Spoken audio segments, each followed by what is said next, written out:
सिर्फ एक कुत्ते हो। मेरा बस चले ना तो अभी के अभी इसे लात मार के घर से बाहर निकाल दूं। इसे आज जंगली कुत्तों के पिंजरे में नहीं छोड़ दिया ना, वो बदबूदार भिखमंगा हमारे घर में नहीं घुसेगा। इस बदबूदार भिखारी को अंदर लाई तो तेरा सर होगा और मेरी जूती। ये औरत अपने दामाद से नफरत करती थी, क्योंकि जहां एक तरफ इसकी बेटी शहर की सबसे बड़ी कंपनी की मालकिन थी, उसका दामाद सड़क किनारे मार खाने वाला एक भिखारी। अपने दामाद से तंग आकर वो उसे अपनी बेटी से तलाक दिलवाने का फैसला करती है, लेकिन उसे पता नहीं था कि जिस गरीब दामाद को वो निकम्मा और आवारा समझती है, असल में वो इस शहर पर राज करता है, जिसके सामने आते ही उसके दुश्मन कांप उठते थे। शहर के बड़े से बड़े लोग उसके आगे सर झुकाते थे और उसकी बेटी का करोड़ों का बिजनेस भी उसके दामाद की वजह से डूबने से बचा था। लेकिन वो अपने दामाद की असलियत से अनजान उससे पीछा छुड़ाने के लिए उसे जलील करने का एक भी मौका नहीं छोड़ती और अपनी बेटी के मन में भी उसके खिलाफ जहर घोलती।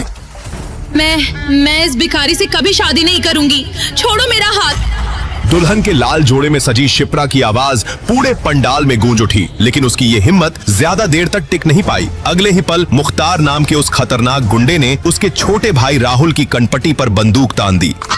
नहीं नहीं, मेरे भाई को छोड़ दो। तुम्हारी दुश्मनी मुझसे है ना, तो मेरी जान ले लो। मुख्तार के होठों पर एक खतरनाक मुस्कान फैल गई। उसकी आंखों में नफरत और बदले की आग साफ दिखाई दे रही थी। अगर तुमने मेरे भाई का रिश्ता ठुकराया ना होता तो आज तुम इस शहर की रानी होती, लेकिन नहीं, तुम्हारे नसीब में तो एक भिखारी की बीवी बनना ही लिखा है। ये सुनते ही शिप्रा के पिता राजदीप राय, जो अब तक अपनी बेटी की बेबसी देख रहे थे, अचानक टूट गए। वो कांपते हुए कदमों से मुख्तार के पास आए और सबके सामने हाथ जोड़कर उसके पैरों में गिर पड़े। प्लीज मुझे माफ कर दो, मुझसे गलती हो गई। मैं इस भरी महफिल में तुमसे माफी मांगता हूँ। मेरी बेटी की जिंदगी बर्बाद मत करो, प्लीज। दरअसल कुछ महीनों पहले जब मुख्तार के भाई ने शिप्रा से शादी का प्रस्ताव रखा था, तो शिप्रा ने साफ मना कर दिया था। इस पर उसके भाई ने शिप्रा के साथ छेड़खानी कर ली और शिप्रा ने उसे जेल भिजवा दिया। इसी बात का बदला लेने के लिए कुछ देर पहले मुख्तार ने अपनी चाल चल दी थी। जब विहान अपनी बारात लेकर शिप्रा के घर की ओर बढ़ रहा था, तभी अचानक मुख्तार ने वो बारात रुकवा दी। ये शादी नहीं होगी। ये सुनते ही वहाँ सन्नाटा छा गया। भाई, ये क्या कह रहे हो आप? आज मेरे बेटे की शादी है। अगर शादी हुई तो दूल्हा जिंदा वापस नहीं जाएगा। भाई, हम अभी वापस चले जाते हैं। लेकिन मुख्तार का बदला अभी पूरा नहीं हुआ था। उसकी नजर मंदिर की सीढ़ियों पर बैठे एक भिखारी पर पड़ी। उसके कपड़े मैले और फटे हुए थे, सिर और दाढ़ी के बाल बढ़े हुए थे। कल्ला, उस भिखारी को यहाँ लेकर आओ, इसे घोड़ी पर बिठाओ। आज इसकी शादी होगी शिप्रा से। बारात के आगे हाथों में बंदूकें लिए गुंडे नाच रहे थे और वो भिखारी घोड़े पर बैठा उलझनों में था। उसे समझ नहीं आ रहा था कि आखिर हो क्या रहा है। बैंड बाजों और गोलियों की आवाज के साथ उस भिखारी की बारात शिप्रा के घर आ पहुंची। फिर जब शिप्रा ने इस शादी से इनकार किया, तो मुख्तार ने उसके भाई की कनपटी पर बंदूक तानते हुए कहा, अगर अपने भाई की सलामती चाहती हो तो तुम्हें इस भिखारी से शादी करनी पड़ेगी। मुझे मंजूर है। अपनी हाँ सुनकर मुख्तार के चेहरे पर एक वहशी मुस्कान आ गई। वैसे तेरा दूल्हा कभी तुझे कुछ नहीं कहेगा, गूंगा जो है। शिप्रा की नजर उस भिखारी पर पड़ी। लोगों की नजर तो उसके गंदे कपड़े और गंदे हुलिये पर थी, लेकिन शिप्रा की नजर ने उसकी मासूम आंखों को देखा। आज वो बेचारा गुंडों में फंस गया था। अरे ओ कल्ला, दूल्हे को तो ले आ, दुल्हन उसे देखने के लिए तड़प रही है। चल मुन्ना, आज तो शादी है तेरी। देख कितनी खूबसूरत दुल्हन है, तेरे तो मजे है। कल्ला ने उस भिखारी की बाह पकड़ी और स्टेज की तरफ खींचने लगा, पर उस भिखारी ने झटके से उससे अपनी बाह छुड़ा ली। अबे गधे, मैं तेरी किस्मत बदलने जा रहा हूँ और तू कीचड़ में ही रहना चाहता है। चल आगे बढ़। जब उस भिखारी ने मुख्तार की भी बात नहीं मानी, तो उसने न आव देखा न ताव और उसके गाल पर 3-4 थप्पड़ जमा दिए। भिखारी के मुंह से खून निकलने लगा। गूंगा होने की वजह से वो चिल्ला भी नहीं पा रहा था। पंडाल में मौजूद लोगों को उस भिखारी पर दया आने लगी। शिप्रा की आंखों में भी उस गूंगे भिखारी के लिए दया उमड़ आई। लगता है इसको भी इस लड़की पर दया आ रही है, इसीलिए इस लड़की की खातिर ये मार सहने को भी तैयार है। तो फिर अब क्या करे बॉस? ऐसे कैसे चलेगा?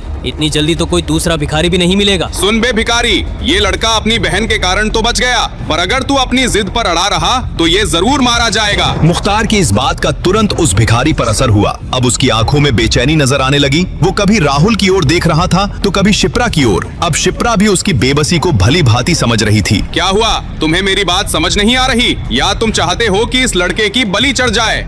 इतना बोलकर मुख्तार ने अपने चाकू की धार फिर से राहुल के गले पर सटा दी। उसका इतना करना था कि भिखारी स्टेज की तरफ खुद बढ़ गया। अरे वो पंडित, शुरू हो जा। पंडित जी ने डरते डरते मंत्र पढ़े, फेरे हुए और उनकी शादी पूरी हो गई। शिप्रा ने अपनी शादी को लेकर न जाने क्या क्या सपने देखे थे, पर आज वो इतनी मजबूर थी कि उसे एक भिखारी से शादी करनी पड़ रही थी। शादी के लिए आए सभी इज्जतदार लोगों के बीच शिप्रा और उसके परिवार की इज्जत तार तार हो चुकी थी। बधाई हो बलवंत राय, आज तुम्हारी पोती ने तुम्हारा मान बढ़ा दिया। मुख्तार ने राहुल को छोड़ दिया और वहाँ से बाहर जाने को मुड़ा, पर फिर कुछ याद आते ही शिप्रा के पास गया। देखा मुझसे पंगे लेने का अंजाम, आज इस भिखारी की पत्नी बनी हुई हो। हैप्पी मैरिज लाइफ, जमकर सुहागरात मनाना। इसके बाद मुख्तार हंसता हुआ वहाँ से चला गया। जैसे ही मुख्तार अपनी गैंग के साथ यहाँ से निकला, शिप्रा अपनी जगह पर ही बेहोश होकर गिर पड़ी। क्या हुआ मेरी बच्ची को?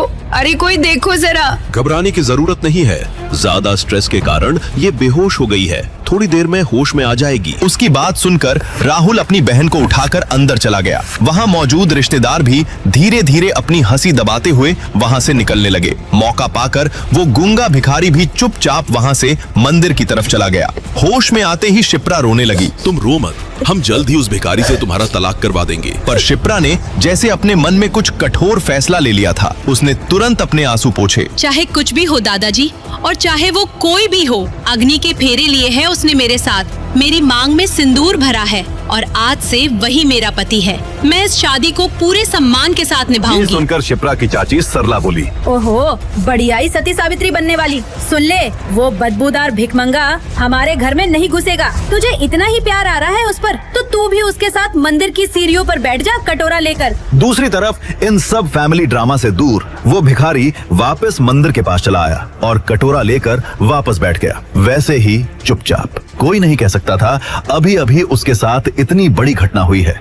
अगले ही दिन शिप्रा और उसका परिवार मंदिर में पूजा करने पहुंचा।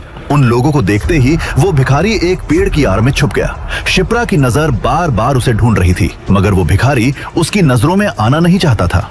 जैसे ही शिप्रा और उसका परिवार मंदिर की सीढ़ियां चढ़कर ऊपर पहुंचा, वहां 3-4 बड़ी गाड़ियां आकर रुकी और उनमें से 20-22 गुंडे उतरे और साथ में उतरा मुख्तार का भाई रजत। घेर लो मंदिर को, देखो कोई भाग न पाए। अभी कोई कुछ समझता तब तक सारे गुंडों ने मंदिर को घेर लिया और रजत 2 गुंडों के साथ सीढ़ियां चढ़ता हुआ मंदिर के अंदर चला गया।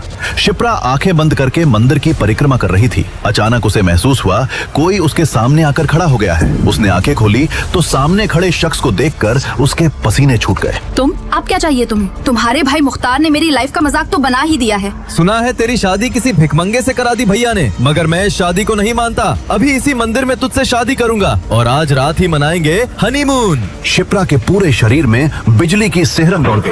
वो वहाँ से भागी अपने परिवार की तरफ। रजत भी उसके पीछे पीछे भगा और उसका हाथ पकड़ लिया, मगर अभी वो अपनी बात पूरी कर पाता तभी उसकी दर्द से चीखने की आवाज से पूरा मंदिर गूंज उठा। शिप्रा ने उस गुंडे रजत के हाथ पर इतनी जोर से काटा था कि खून निकल आया था। रजत की पकड़ ढीली पड़ गई थी। होते ही शिप्रा ने उसे धक्का दिया और वहाँ से सीढ़ियों की तरफ भागी। रजत का गुस्सा अब 7वें आसमान पर था। मुझे काटती है हरामजादी, बहुत हुआ प्यार व्यार से बात, अब देख मैं क्या करता हूँ। ऐसा बोलकर रजत शिप्रा के पीछे हॉकी स्टिक लेकर दौड़ा। शिप्रा बेसुध होकर भाग रही थी और इसी तेजी में सीढ़ियों के पास ही उसका पैर दुपट्टे में फंसा और वो वहीं लड़खड़ा कर गिर पड़ी।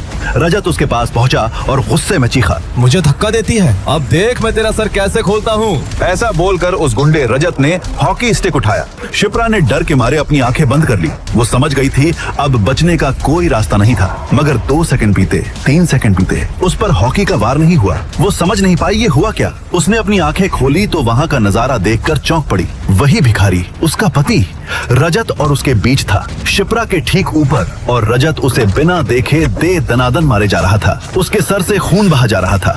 अचानक रजत का भी ध्यान इस बात पर गया। उसने उस भिखारी को देखा तो हॉकी मारना बंद करके कहा, अच्छा पति परमेश्वर जी, ये अच्छा है, अब ये विधवा होगी और फिर मैं इसके साथ सुहागरात मनाऊंगा। विधवा विवाह तो अच्छी बात है ना, समाज सेवा कर रहा हूँ मैं। मगर खून से लथपथ उस भिखारी ने तभी अचानक एक छलांग लगाई और रजत को ऐसा धक्का दिया कि वो सीढ़ियों से गिरता हुआ नीचे गिर पड़ा।